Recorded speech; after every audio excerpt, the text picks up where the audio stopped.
Cà rốt chắc là không hợp đất này, củ không phát triển được, bé quá.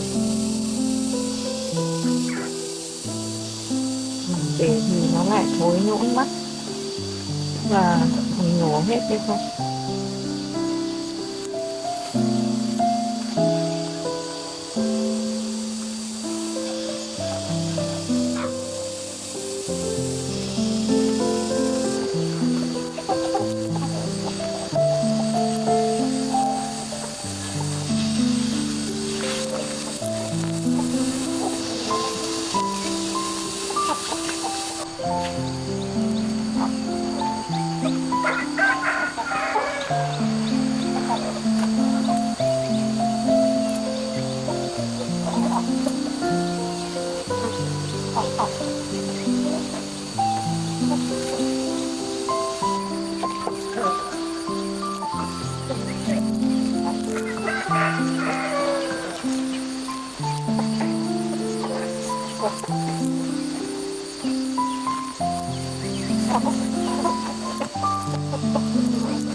Không hiểu sao là cây đang xanh tốt như này, đến lúc gần về thu thì cây nó lại héo và thối củ đi mất.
Để mỗi củ này to.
Anh về ạ.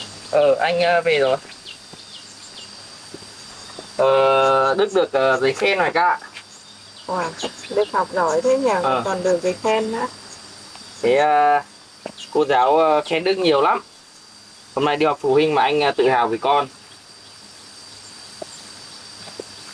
Đức giỏi quá. Hôm nay Đức về em phải tìm phần quà gì để thưởng cho Đức mới được. Ừ. Cô giáo khen là ở lớp Đức rất là ngoan, ờ, rất là chăm chú học hành, không mất trật tự trong lớp và đi đầu trong những cái phong trào của lớp đưa ra. Đấy. Thì, tuyệt vời quá. Cô Vâng. giáo nói chung là không chê Đức ở điểm gì cả. Đấy. Học hành thì rất là ngoan và hành kiểm tốt. Ở nhà em cũng thấy Đức chịu khó học bài lắm anh ạ. Ừ. Đặc biệt là cái môn toán ấy, thấy Đức chăm chú học lắm. Đức thì có cái năng khiếu về môn toán mà em.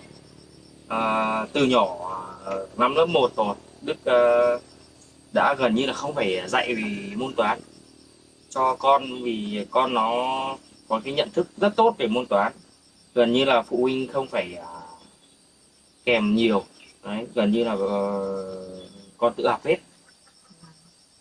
Công nhận là Đức giỏi thật. Sau này nếu mà có cái gì về về giỏi chuyên về toán thì anh sẽ cho Đức chuyên đi học về cái mảng đấy để phát triển tiềm năng của Đức.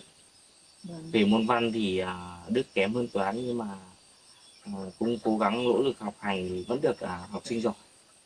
Nhưng mà môn toán thì tuyệt vời, Đức không thể chê vào đâu được. Vâng, thế thì tốt quá anh ạ. Ừ. Sau này có anh Đức học giỏi như thế thì đến lúc mà Tony cũng học lên lớp 1 thì có anh Đức kèm thì tuyệt vời anh ạ. Ừ. Tony thì không biết sau này học hành như nào nhưng mà trước tiên là chúng ta phải rèn luyện về vấn đề đạo đức cho Tony đã. Đấy, trước tiên là phải đạo đức, còn bây giờ là bắt đầu là sang năm là Tony là bắt đầu vào học bảng chữ cái rồi đấy. Lên lớp 3 tuổi là bắt đầu các cô giáo là cho bảng chữ cái và bắt đầu đếm số rồi. Vâng. Thì bây giờ cái khó là Tony còn chưa nói được hết. Tony chỉ nói được một số câu từ thôi. Đấy, anh cũng đang lo ở chỗ đấy đấy. Vâng, em cũng đang lo về vấn đề của Tony là chưa biết nói nhiều anh ạ. Em đang tính là hè này sẽ tìm trường nào hoặc cô giáo nào dạy thêm hè ấy, thì em cho Tony đi học. Anh có biết ừm, cô giáo nào dạy thêm hè không thì tìm giúp em với ạ. Riêng vấn đề này Hoài Ca cứ yên tâm để anh khác thu xếp cho. Vì tới đây anh cũng dự tính là cho Đức bổ sung thêm môn tiếng Việt vào mùa hè này.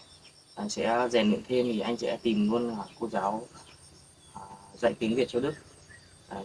Đức học tiếng Việt về những môn khác thì hơi kém so với môn toán thì anh sẽ nâng cao cho Đức về mấy cái môn Đức yếu.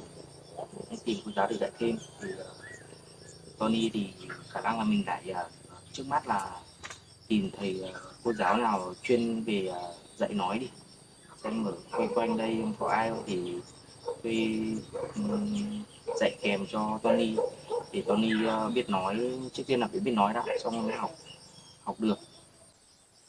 Vâng, anh cố gắng tìm cô giáo giúp em. Đầu tiên là cho Tony biết nói đã, xong là anh cũng cho Tony học bằng tiếng Việt như anh Đức ấy.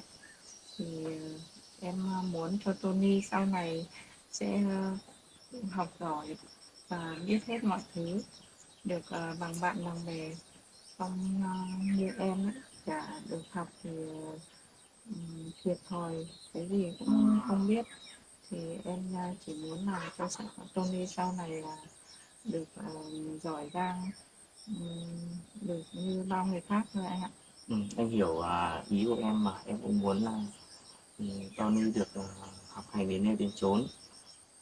Anh cũng coi Tony như con của anh mà hỏi ra, em không phải lo về vấn đề đấy đâu.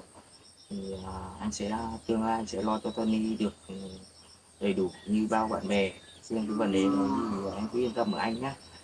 Anh sẽ sau này nếu mà hai thằng học hỏi anh sẽ cho vào xin học trường công an như anh ngày trước.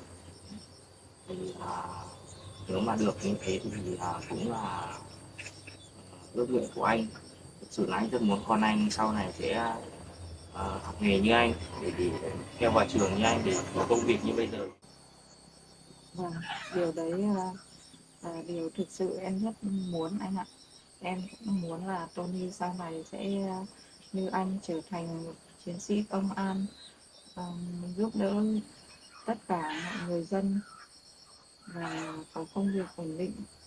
Ừ. Ừ.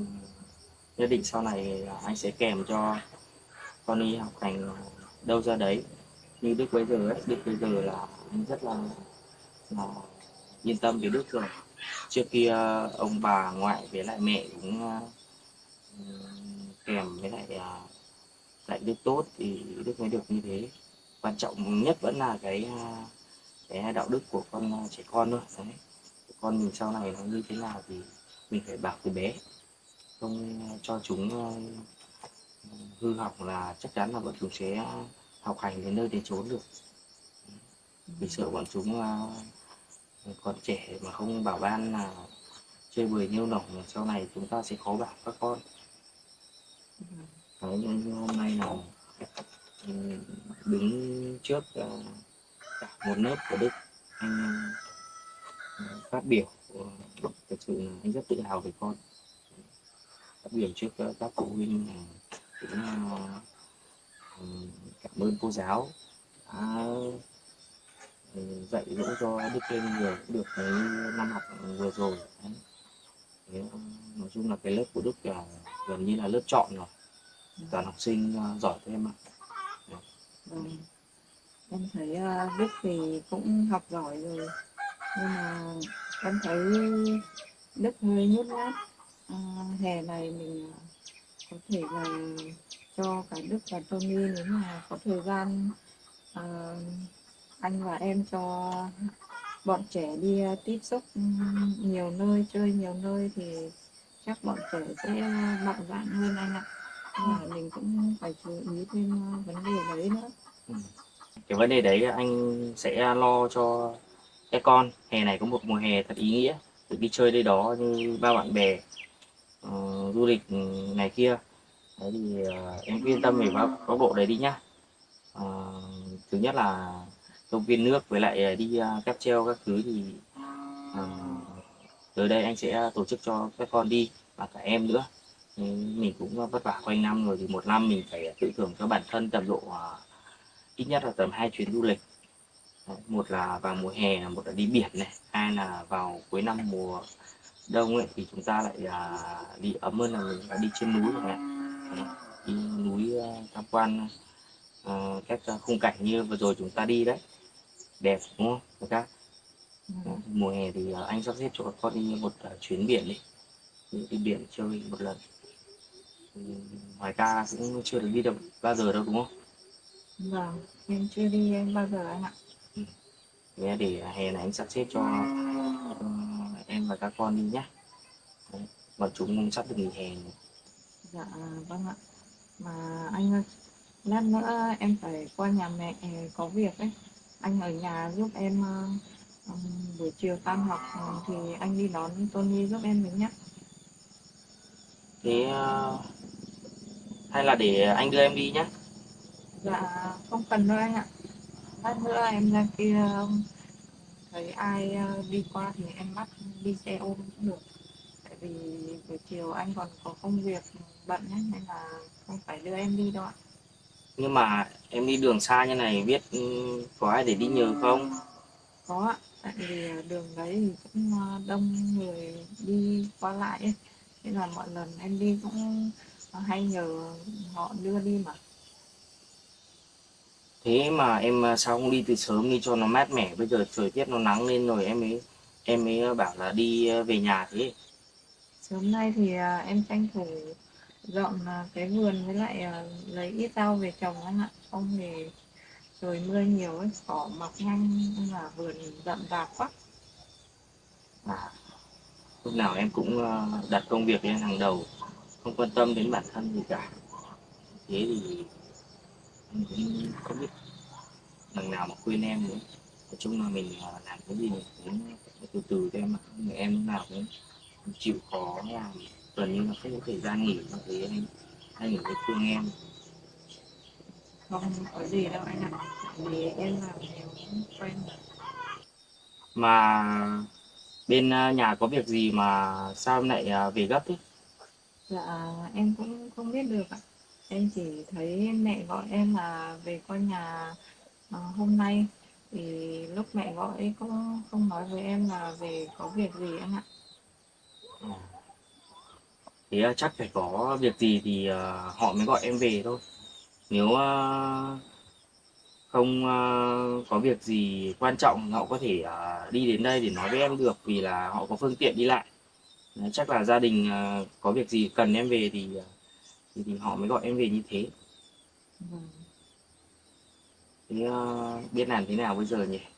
Chiều anh lại có chút việc rồi, xong là lại còn Tony nữa phải đón giờ tan học nữa. Thế bây giờ hay là để anh gọi xe taxi cho em nhá. Không cần đâu anh ạ. Như lúc nãy em bảo ấy, thì mọi lần đi em toàn đi nhờ họ mà. Nên là anh cứ yên tâm, em khắc lo được điều đấy. Nhưng mà do anh thấy trời lúc vừa mưa xong rồi nắng lên là sẽ rất là hại cho sức khỏe, chỉ sợ em đi đường xa mà nguy hiểm thôi. Không sao đâu anh ạ. Em Thế thôi cố gắng nhá. vâng, Em có đi luôn không? vâng chắc em sắp xếp rồi đi luôn thôi anh ạ. Tại vì là giờ cũng gần muộn rồi ấy.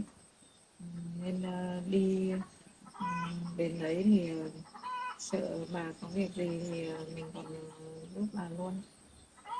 Ừ, thế cũng được, giá như ăn cơm được thì đi đường đói ở đâu thì em mua sữa hoặc mua bánh mì ăn tạm nhé. Vâng.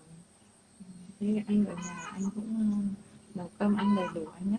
Ừ, thế em đi nhé, đi đi đi ấy nhá, để anh nấu cơm ăn xong anh còn đi giải quyết nốt chút việc nữa. Vâng. Thế Thế nhé. em vào lấy đồ thì đi luôn. Em từ thể em mang cái giấy khen này vào trong nhà cho Đức với.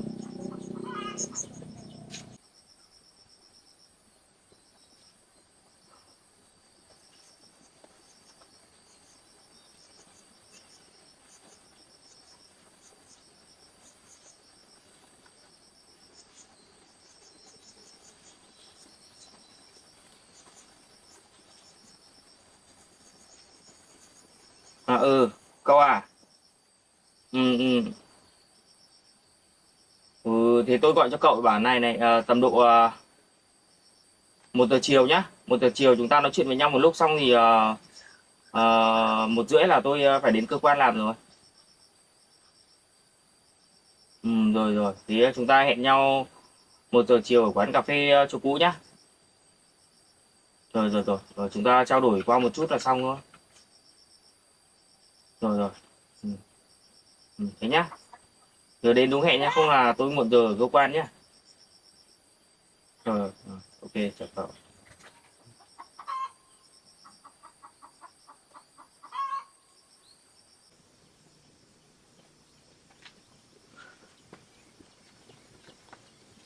Em chuẩn bị đồ xong chưa? Em chuẩn bị xong rồi anh ạ. Thế cố gắng nhá, thông cảm cho anh không đưa em đi được. Vâng, thế em đi luôn ạ. Chào anh nhé. Bye bye em. Vâng. Có gì điện cho anh nhá. Vâng.